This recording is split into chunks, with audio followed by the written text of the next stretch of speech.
Signor Montanto returned from war. There's a week to go before students at Deanfield School near Reading perform Much Ado About Nothing for the Shakespeare Schools Festival at their local theatre. Please, sir, do not mistake my niece. There is a kind of merry war between Signor Benedict and her. In charge of rehearsals is English teacher and first-time director Carol Horner. This programme looks at how the hopes of higher Shakespeare grades are resting on a greater use of drama strategies. Helping Carol take the play from page to stage is head of drama, Pip Shaw. I'm going to guess that these are curtains, and they're open. Work with me. Watching Pip work has given Carol an unexpected insight into her own teaching methods. I'm very aware now of not telling students what to think about a character and of finding it themselves. And that's what Pip's taught me. I have in the past said, oh, he says this because he feels this way, and now I let them just find it out themselves. So we act out the scene, and they tell me how they feel and how they think they should say the line. So they get much more of an empathy with the character. Checking up on progress is English consultant Frances Gregory. She's working with teachers to help students sitting their Key Stage 3 Shakespeare paper up their game. We saw that they weren't getting the grades they needed because they weren't doing enough language analysis, and they weren't thinking about the play in performance. They were very much thinking about the play as a story and as a text they'd read in class, and they knew about the characters and they knew about the plot, but they weren't so good at analysing the language. Approaches that have been taken to that problem is to actually concentrate on that language in the play as a written text. And a good way out of that problem is to concentrate on the play as a play for performance. This was Signor Benedict that said so. Who's he? Why, he's the prince's jester, a very dull fool whose only gift is in devising impossible slanders. The key scenes for Much Ado are a gift for these drama strategies because the two key scenes involve conflict, and particularly between Beatrice and Benedict. Students can associate with that conflict between male and female, and the language is wonderfully critical, and they enjoy insulting each other as they're speaking those lines.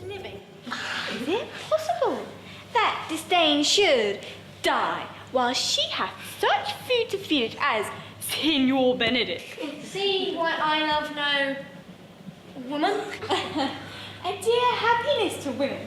I would rather hear my dog bark at a crow than a man swear he loves me.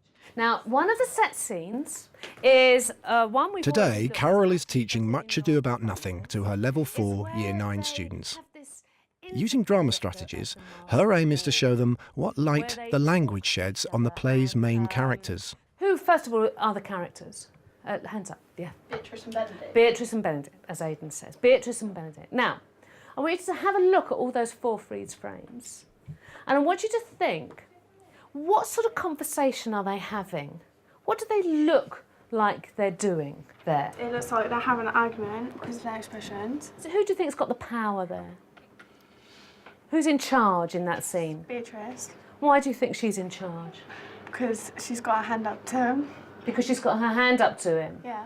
What's he doing with his hands? Oh, it looks like he's bowing to her. How are these actors portraying this scene?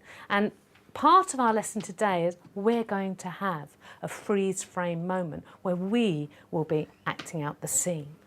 If you were producing this scene, what sort of mask would you like your characters to wear? Now, you can choose either Beatrice or Benedict. Would you like them to be very elaborate?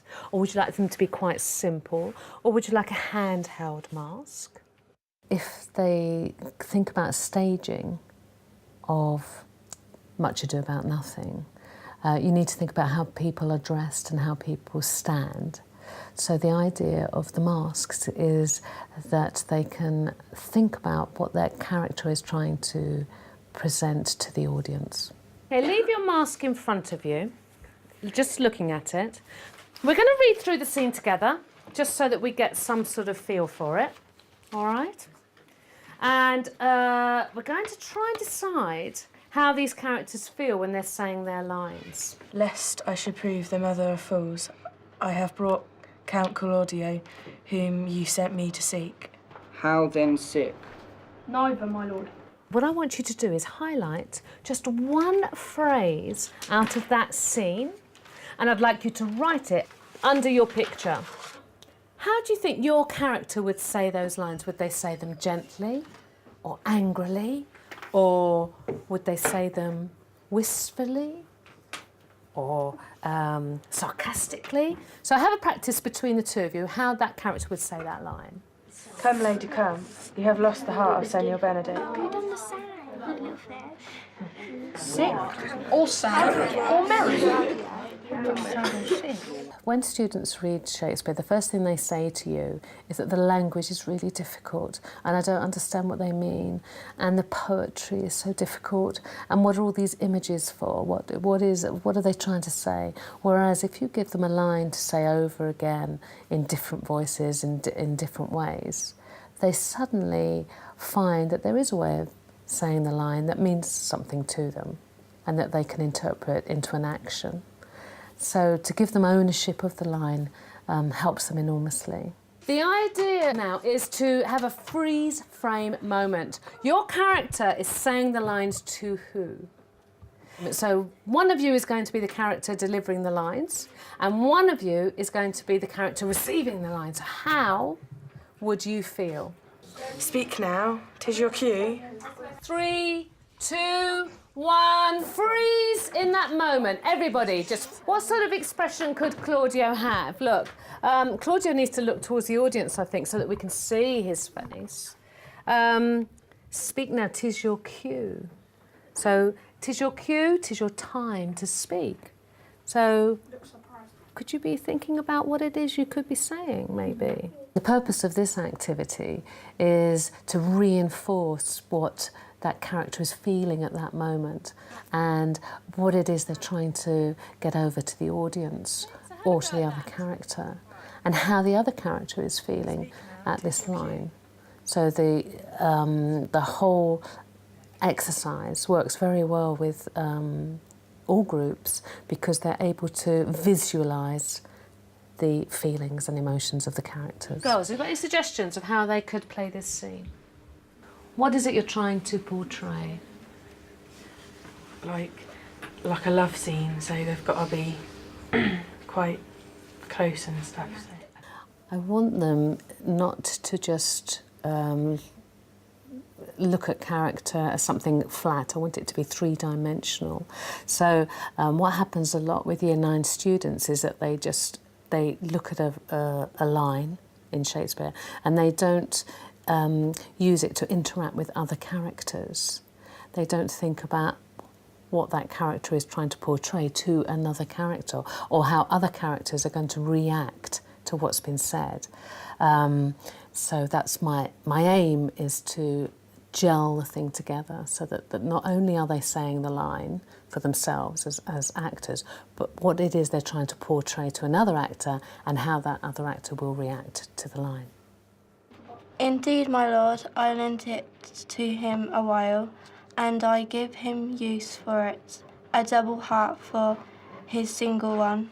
Our task today is to try and understand how Beatrice is feeling about Benedict. How do we know what she feels about him? What is she saying about her heart? What did she do with it? She gave it to him. She gave it to Benedict.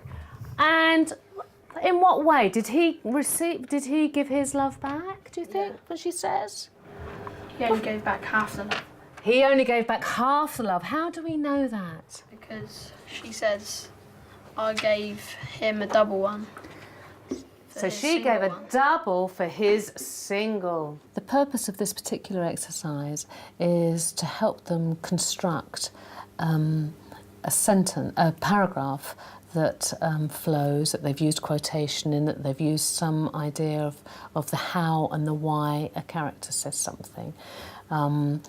It's not so strictly structured as a PEE paragraph that we used to use quite regularly, but it still helps their writing if they can construct something that shows why the character says what they do. It just feels angry. It shows this in the text by saying he won me with false dice. It also shows he's a fake and does not care about her or other people. I think you showed really good understanding of the character and what she's feeling at this precise moment. So going back to how we started the lesson, have we got any more understanding of what these characters are feeling in these stills? Yeah, I understand how she feels because of the way she's standing and like she looks sarcastic, and he's like telling her to be quiet. A bird of my tongue is better than a beast of yours. I would my horse had the speed of your tongue. But are these drama strategies enough on their own?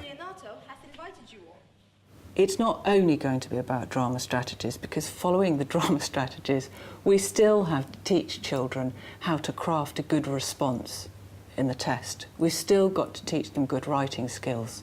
But their knowledge of the play is so much more informed if they've had an opportunity of being on their feet, speaking the lines, being the characters, trying out the scenes in different ways, and thinking as actors do about the play, rather than thinking about themselves as students studying the play because they've got to do a test in it. Certainly, this new emphasis on drama strategies looks like it's already reaping results. Because I knew the West Berkshire were focusing on Shakespeare this year for Year 9s, I thought I would implement similar strategies with Year 10 with their coursework, which was Taming of the Shrew. So Year 10s produced the play, they produced set scenes, they had freeze frames, and they had stage direction. They did all of this themselves, and the writing was truly amazing that came from this. And they said that they wrote so well because they felt confident that they understood what they were saying. And I'm hoping that the Year 9 will feel just as confident when they come to write about Shakespeare. The Theatre Royal at Newbury, and it's the night of the performance. Emotions are running high. Oh no, thank you. I'm trying not to look at you. Go on and do it. Will your grace command me any service to the world's end? Will you not tell me? Who told you so? No, you must forgive me. I shall tell him what you say. Do. 5 months of hard slog looks like finally paying off. Absolutely brilliant. They loved it, didn't they? And I felt they knew what they were saying, which is great, yeah. Really lively. I nearly cried at the end, actually. I was so excited by their performance and their enthusiasm. It was like having a baby. You forget the agonies and go in for it next year. So, but no, it was wonderful, wonderful.